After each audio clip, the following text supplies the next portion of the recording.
ಕೈಗಳಿಲ್ಲ ಕಾಲಿಲ್ಲ, ಇದೆಂಥ ದೇವರು, ಇಷ್ಟು ದೂರ ಬಂದಿರೋದೇ ನನಗೆ ಅವಮಾನ.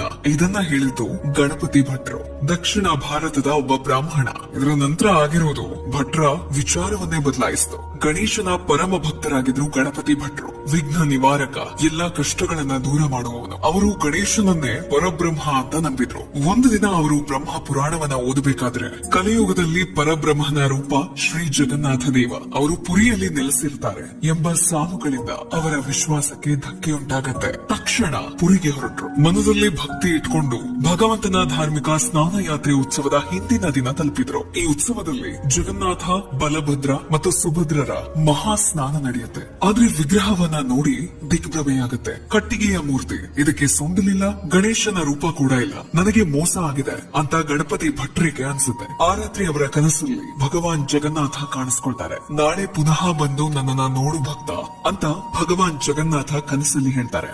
ಮರುದಿನ ಗಣಪತಿ ಭಟ್ರು ದೇವಾಲಯಕ್ಕೆ ಮತ್ತೆ ಭೇಟಿ ನೀಡ್ತಾರೆ. ಶ್ರೀ ಜಗನ್ನಾಥ ಮತ್ತು ಬಲಭದ್ರ ಗಣಪತಿಯ ವೇಷದಲ್ಲಿರ್ತಾರೆ. ಆನೆಯ ರೂಪವನ್ನ ಪಡೆದಿರ್ತಾರೆ. ಗಣೇಶನ ದರ್ಶನವಾಗುತ್ತೆ.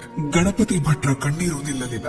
ಸ್ನಾನ ಪೂರ್ಣಿಮಾ ಇದೊಂದು ಉತ್ಸವ ಅಷ್ಟೇ ಅಲ್ಲ, ಒಂದು ಭಕ್ತಿಯ ಕಥೆ. 108 ಪವಿತ್ರ ಕಲಶದ ನೀರಿನಿಂದ ಆಗುತ್ತೆ ಭಗವಾನ್ ಜಗನ್ನಾಥನ ಸ್ನಾನ. ಅದಾದ ಮೇಲೆ ಗಣಪತಿಯ ವೇಷವನ್ನು ಧರಿಸ್ತಾರೆ. ಒಬ್ಬ ಭಕ್ತನ ನಂಬಿಕೆಯನ್ನು ಉಳಿಸೋದಕ್ಕೆ. ಅದರ ನಂತರ ದೇವರು ಅನಾರೋಗ್ಯದಿಂದ ಬಳಲ್ತಾರೆ. ನಮ್ಗೆಲ್ಲ ಹೇಗೆ ಆರೋಗ್ಯದಲ್ಲಿ ತೊಂದರೆ ಆಗುತ್ತೋ ಹಾಗೆ 15 ದಿನಗಳವರೆಗೆ ದೇವರ ದರ್ಶನ ಇಲ್ಲ, ಉತ್ಸವನೂ ಇಲ್ಲ.